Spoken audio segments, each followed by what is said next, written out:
Di nila alam na may surprise ako sa kanila.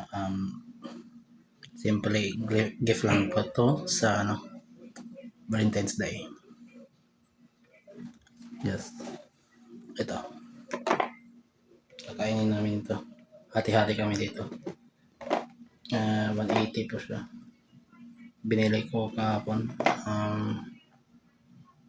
Ferrero. So, yeah.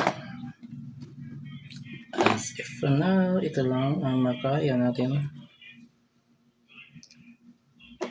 Date with my family. Right. Banding.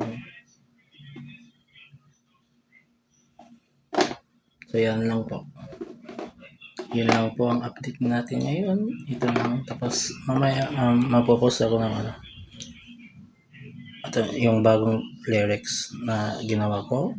It's called Gallery. Gonna post that this evening. So, yeah, yun lang po guys. Happy Valentine's Day all. Kasi better ako magbulag lang lahat. Separate lang all. Bye.